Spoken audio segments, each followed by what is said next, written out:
Quiero que te fijes. Queria gravar um vídeo, né, de um youtuber, acho que ele é de Espanha, se não me engano.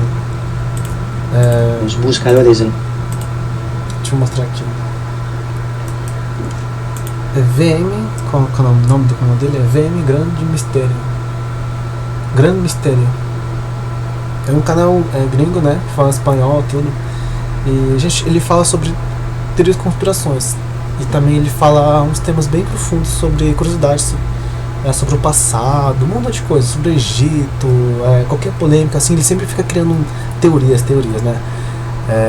Bom, outro detalhe, ele também fala sobre o The Comicing, aquele site que mostra sobre a tendência de 2025, 2026, sei lá, tipo uma capa, essa é uma capa. Fala aí sobre o e-commerce, né? E esses negócios aí me chamam muito, mas muita atenção, demais. Por causa que ele cria teoria, com o tempo, né? Eu conheço o YouTube já faz um tempo, mas eu tenho um amigo meu que ele conhece tanto tempo esse cara que ele fica falando toda hora dele. Há anos fala dele. Sobre a teoria de conspiração, sobre a pandemia, sobre, sei lá, tal guerra, tal crise. Mano, tem uns bagulho muito doido que eu fico sinceramente, assim. É que chega um ponto, que tipo, a gente tá aqui, né, minha adolescente, tô de boa, tô fazendo minhas coisas, mas pá, chega um momento que tipo, poxa, isso aqui tá me incomodando tanto, sabe? Porque começa a toda hora o meu amigo fala, acompanha alguns conteúdos, não me chama tanto atenção, apesar que ele fala uns temas bem interessantes, mas uma coisa que me chamou a atenção de tudo que ele me falou é que de 5 cenários, ele acerta. Ou seja, eu acho que ele tem uma boa percepção pro futuro, que consegue atingir, não muito precisão, mas sendo realista. Tipo, olha, se eu de acordo com isso aqui pode acontecer isso aqui, tal cenário pode acontecer isso aqui. Se acontecer isso aqui, tal uma empresa vai se dar bem, ou tal uma empresa pode ter problemas. Então, ele chegando em longo prazo é algo bem interessante. Mas, só resumindo para vocês, qual que é a minha ideia? É um pouco comentar agora sobre o impacto de Colchete Sumário, desafio da arqueologia. Sobre arqueologia, já foram uns temas bem interessantes, vamos escutar aqui um pouco. El misterio, y gracias por asistir. Por. Quiero que te fijes atentamente en la siguiente imagen. Lo que vemos está oculto en uno de los museos de arqueología de Estambul, en Turquía, y se guarda como una pieza que ha generado polémica durante décadas. Lo llamaron el Istanbul Shem, también conocido como el transbordador espacial de Toprakale. Se trata de una figurita de piedra de 23 centímetros de largo, 10 de alto. Se encontró en 1975 en la ciudad de Tuspa, Toprakale, en la región del lago Van, dentro del antiguo reino de Urartu. El objeto, como habéis visto, tiene una forma cónica, alargada, parece un cohete, además tiene unas aletas posteriores y un humanoide sentado dentro de una cápsula que tiene como un traje espacial, pues se ve bastante bien que parece metálico o al menos de un material muy resistente como el plomo, por ejemplo, para proteger al ocupante de este misterioso cohete. Claro, una cosa es la pareidolia, que podemos encontrar en la naturaleza. El cerebro busca patrones y nos hace ver a lo mejor cosas que no existen, pero se asemejan. Una cosa es la pareidolia y otra cosa es esto. A mí no me pueden decir que esto no es un cohete. No me pueden decir esto es un árbol o esto es, no sé, una montañita. No, estamos viendo un cohete. Ahora bien, este cohete que le han dado origen sumerio, y ahora entraremos a esto, si realmente es cierto, ¿qué historia nos está contando? Algo que cambia la arqueología abruptamente, porque si es cierto, tenemos que considerar que fuimos visitados por extraterrestres en el pasado e considerarlo. Só pra falar, quando eu tinha 15 anos, a minha adolescência foi a maior parte, eu fiquei assim, só. E fiquei estudando muitas coisas, assim, por conta própria, porque eu tinha uma curiosidade extremamente obcecado de entender, né, o mundo. Tipo, vou dar um exemplo, né? Ninguém vai te ensinar como declarar o imposto de renda, ninguém vai te ensinar como é que funciona o Brasil, ninguém vai te ensinar como é que funciona a economia dos Estados Unidos.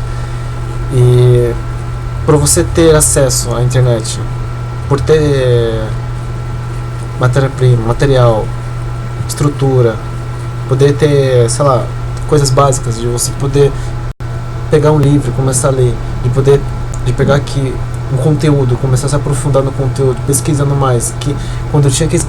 olha que eu estudava sim o ChatGPT. Hoje em dia o ChatGPT é outro nível, sabe? Outro nível. Mas naquela época eu estudava essas coisas e eu não sei que naquela época eu também era da igreja. E tinha um dia que eu gosto de ver chuva de raios eu gosto de ver. E aí eu vi, tava um dia qualquer, chuva de raios. E, tipo, imagina vocês aqui, ó. Aqui é o céu, beleza. Um lado tá o chuva de raio e o céu está limpo. Ou seja, as nuvens estão chegando pra esse lado. Tá. É isso que com o tempo vai acontecer. Né? Naquela noite, eu tava de noite, eu vi esse cenário. Eu tava observando o céu, as nuvens estão lentamente vindo pra esse lado. Tá tudo bem, mas no meio disso, tava cheio de raios aí. Isso chama chuva de raios, que eu acho que todo mundo já conhece. Beleza. E no meio disso aí, por aí, do nada saiu uma sacola preta voando. De longe. Eu falei, uma sacola preta, deve ser um vento lá levando. Que coisa, hein, mano? Que ridículo. Mas fiquei olhando. E aí ele começou a vir um pouco perto de mim, sabe? Perto eu te digo, sei lá, sabe a altura que você consegue ver como fala? Corvo voando? Aqueles passos estão voando preto lá? Essa distância. Tipo, dá pra ver. Não tão longe, mas dá pra ver com poucos detalhes. E eles estavam voando assim, ó. Não pode mostrar aqui, ó. Tava voando assim, ó. E teve um momento que ele começou a cair. Começou a cair assim, ó. Sei lá, o que aconteceu? Tava querendo cair. Só que essa sacola preta, meio circular, ele tinha formato, meio que ele fazia ele tava assim, ele fazia um formato, ó. Ele tava assim, fazendo um formato. Meio que se esticava, um negócio estranho. E aí, embaixo dele, né, tinha um círculo azul brilhante. Sabe, leão, aquele brilho azul neon, brilhando de noite. E aí eu achei estranho, mas, pô, isso aqui não é uma sacola, é um negócio estranho, eu falei. E, mano, com 15 anos, meu primeiro celular foi aquele celular assim, ó, pequenininho, com um botão. Tá, e a câmera... Mano, se eu gravasse, ninguém ia acreditar, mas, tipo, não deu nem pra gravar, fiquei só olhando. Tipo, como que grava a câmera? Cadê a câmera? Cadê a câmera? Eu fiquei lá vendo. Aí eu esqueci, mano. E eu fiquei vendo um negócio estranho. E ele tava saindo daquela parte da nuvem. E aí ele começou a ir pro céu escuro. Ele foi pra essa direção. E aí quando ele foi pra lá, tipo, meio que tava querendo cair, ele se esticou, não sei o que aconteceu, distorceu ali, mano. Ele distorceu, virou uma gota e sumiu, num céu limpo, preto. E eu fiquei tão fascinado, falei, caraca, mano, que doideira, cara. Que doideira, meu. E aí que eu fiz? Como todo mundo ia fazer, o que é a primeira coisa que a gente faz quando tiver um OVNI? Fala pro irmão, fala pros pais, fala pro amigo, né? E eu fiz isso. Assim, eu já tava consciente que as pessoas não iam me acreditar, mas eu fui lá e publiquei. Lá no Face. Tá publicado agora, faz tempo. Eu publiquei a data, o horário e o dia que eu vi lá. E peguei uma imagem semelhante do que eu vi. Eu publiquei lá, falei, mano, eu vi um negócio doido. Enter, pronto. E tá publicado lá. E muitas pessoas começaram a rir, zoar e... Eu tipo, meio que não sabia, tipo, meio que tu fosse, mas eu vi. E aí que eu fiz? Desde aquele dia, eu comecei a desconfiar de tudo que eu aprendi as coisas. Ou seja, o óbvio já não é mais óbvio. O normal já não é normal. E eu fiquei obcecado nisso, em estudar essas coisas, várias coisas, por conta própria. Até um ponto que eu me perdi de falar, olha, isso, já que o que me contaram que não existe isso, eu vejo algo que não existe, então, e aí, eu tô mal? O que aconteceu comigo? Eu falei. E não sei, mano. Aí eu fico pensativo. Mas eu sei que isso não vai trazer algum retorno no meu contexto, né, no meu papel social, que eu sou um jovem, estudante, filho de costureiro, e tá aí.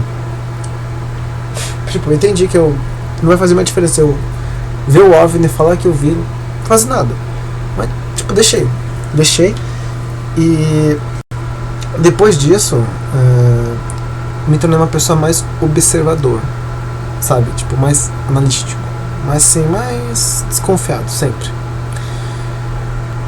Até um ponto que eu caí na real, que o meu jeito era, sabe, aquelas pessoas mais fechadas? Então, é bem eu.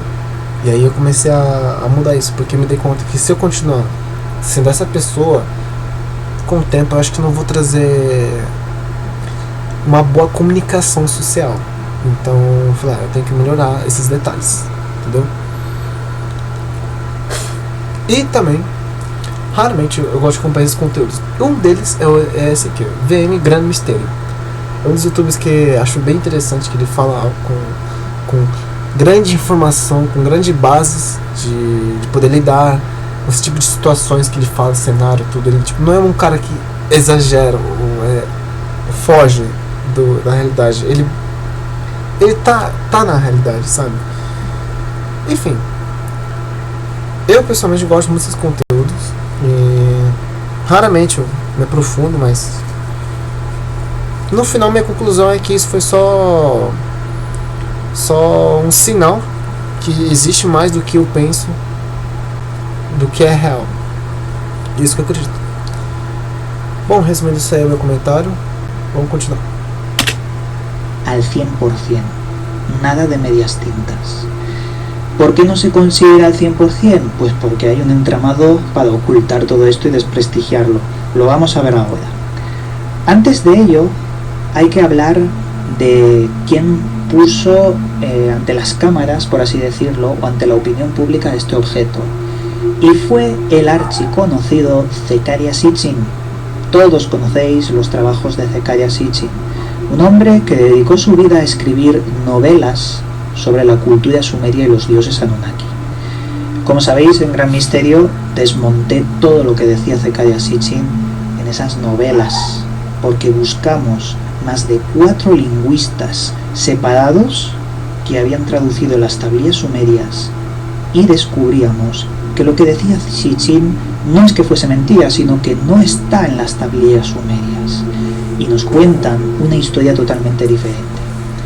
Pero Sitchin viajó en los años 90 a Turquía, examinó junto al director del museo llamado el doctor Alpay Pasinli esta estatuilla y los análisis los publicó en la revista Atlantis Rising, además de en su libro Los Reinos Perdidos. La describía pues exactamente como una maqueta de un cohete, con 4 motores pequeños, es lo que estamos viendo, además de rodeado de un motor central.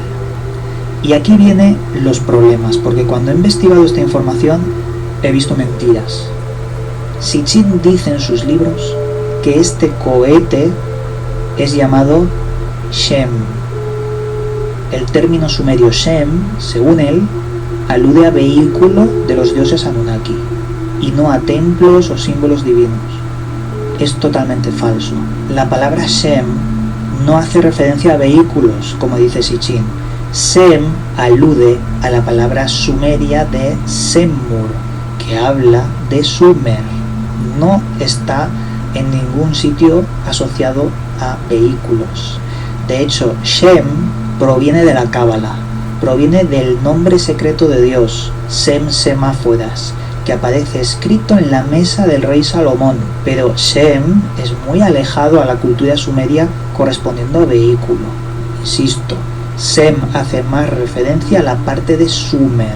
Como mucho, la casa de los dioses o el lugar de donde vienen los dioses, los sumerios, era llamado Duku. El Duku es una especie de templo o casa voladora que se relaciona con enormes serpientes o dragones, como lo describían, columnas de humo realmente, que dejaban una estela en el cielo, estos templos llamados Duku. Además, los Dooku en la cultura sumerio y acadia, lo relacionan con la creación de los dioses en lugar de nacimiento de los Anunnaki. No de todos, sino específicamente de dos de ellos, Lahar, diosa del grano, y Ashnan, diosa del ganado. Era muy importante el Dooku porque era el origen que se otorgaba a los humanos para la ganadería y el cultivo. Eran dioses muy importantes. Y de hecho, haciendo esta investigación me he dado cuenta de que sé muchísimo sobre Sumer.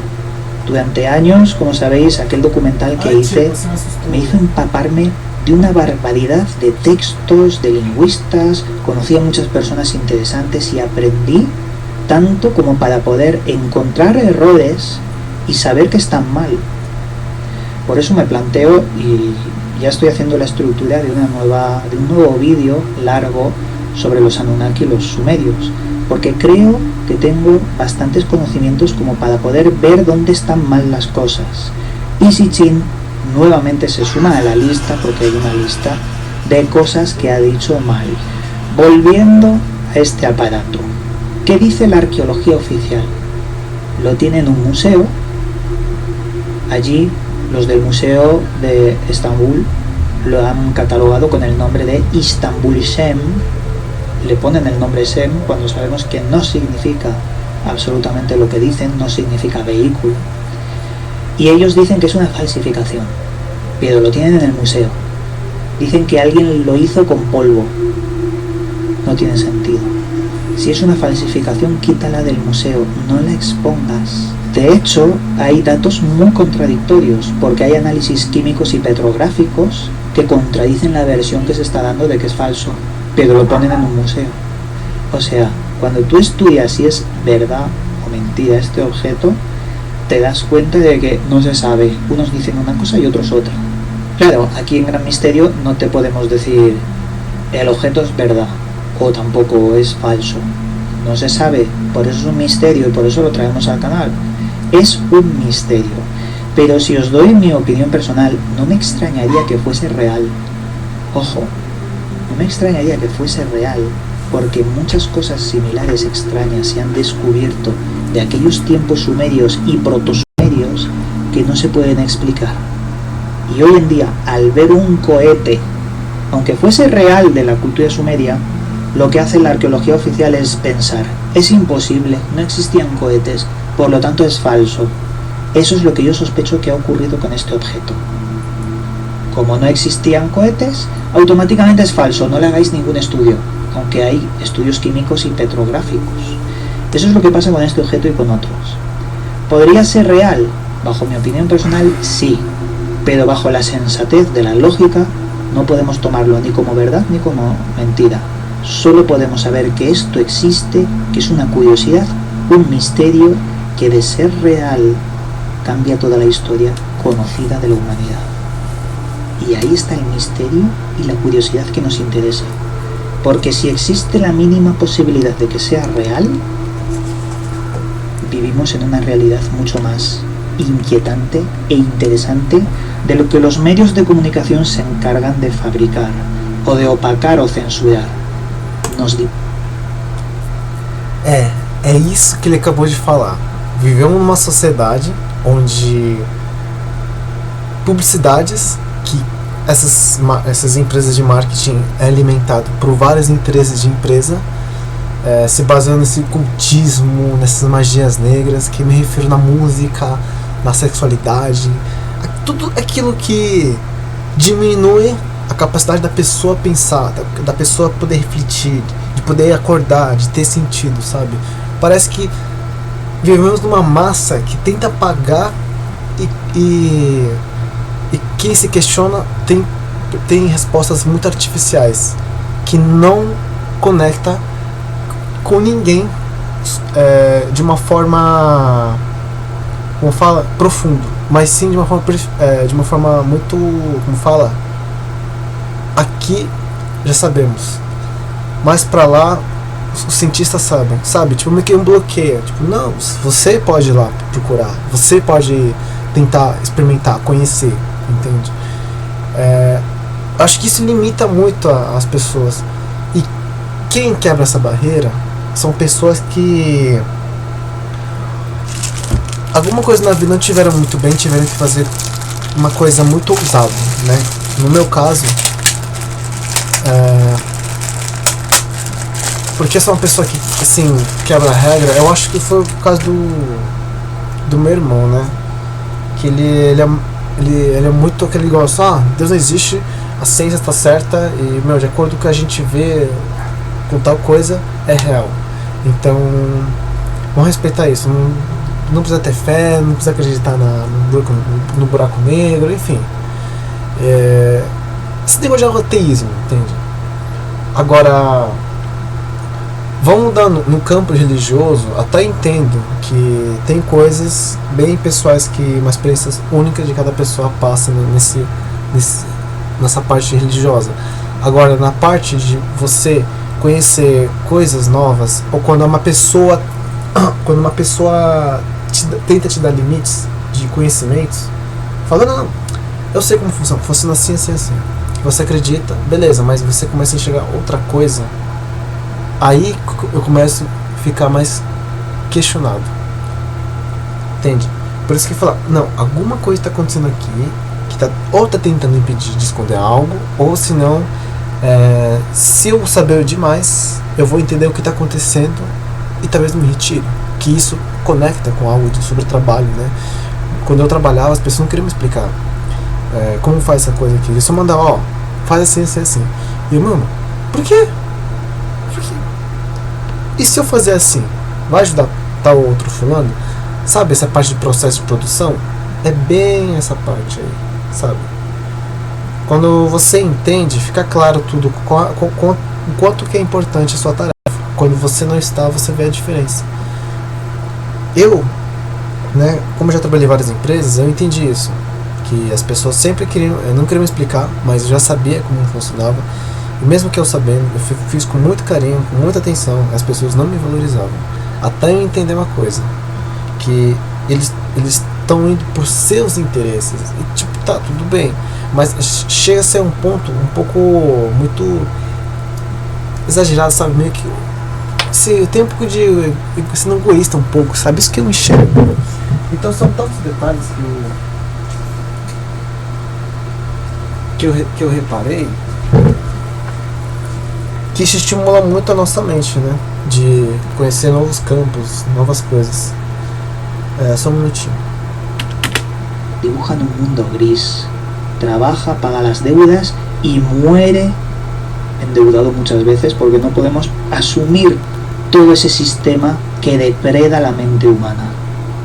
Nos vuelven grises, nos tapan los mundos, las realidades, cuando hay cosas maravillosas que quizás nunca salen a la luz. Y dicho esto, pasamos a la sección de libros recomendados. Esta vez en la sección de libros recomendados os voy a recomendar 3 libros sobre la temática de hoy. Primero, este libro es imposible, no lo vais a encontrar. Es extremadamente difícil. Mitos sumerios y acadios. Gracias a este libro de Federico Lada Peinado pude descubrir que todo lo que existía en internet hace unos cuantos años sobre los Anunnaki era falso. ¿Por qué? Pues porque este catedrático de la Universidad de Madrid, este profesor de universidad, hizo un trabajo que no os podéis ni imaginar lo bien hecho que está. Él traducía las tablillas sumerias y donde no podía leer porque estaban destruidas algunas o dañadas, colocaba palabra ilegible. ¿Qué hice? Lo contrasté con otros lingüistas como Samuel Noah Kramer o como Feliu Mellet, y entonces descubrí que ellos habían hecho el mismo trabajo separados de Lada Peinado, y al comparar los 4 trabajos eran exactos. O sea, esto era más real que los diálogos entre dioses sumerios que decía Zecharia Sitchin en sus 12 libros, que no están en la tablilla. Tiene más de 12 libros y todo el contenido no está en las tablillas. Ni existe Nibiru, porque Nibiru es un término acadio, no es sumerio. Nibiru aparece en los acadios, en el Enuma Elis, como estrella polar, no como ningún planeta errante. No requerían oro, de hecho hay una infinidad de tablillas sumerias donde se regala oro constantemente, como una piedra, un material un mineral precioso, no como el oro que iba a reparar la atmósfera del hipotético planeta. Todo es mentira. Este libro lo recomiendo, es imposible de encontrar, pero aquí viene la joya. Este libro es una versión moderna de este, aunque faltan muchas cosas de este, pero este sí que lo podéis encontrar. Este es mucho más fácil. Y aquí, aunque no sea el completo, Lara Reinado en mitos de la antigua Mesopotamia, héroes, dioses y seres fantásticos, aquí encontráis también algo del libro azul. Y algunas otras cosas, está muy bien hecho y es interesantísimo. Y luego también de Federico Lara Peinado, Historia de los Sumerios. También aquí información nueva, algo del azul, pero aquí este es interesantísimo. Así que también os lo recomiendo para que tengáis algo más cercano a la verdad. ¿Y cuál es la verdad? Pues la verdad la habéis visto en mi documental de hace años. Ese vídeo tardé 2 años para hacerlo, 2 años. Me documenté en universidades, me fui a Londres a buscar las tablillas reales y ver algunos de los cuburrus, que son los cilindros que al ponerles tinta, ojo, que ya inventaron la imprenta, los hacían rodar en una tabla y se veían los textos. Es decir, haré una nueva serie, pero que no se engañen porque hay muchas mentiras con los temas Anunnaki.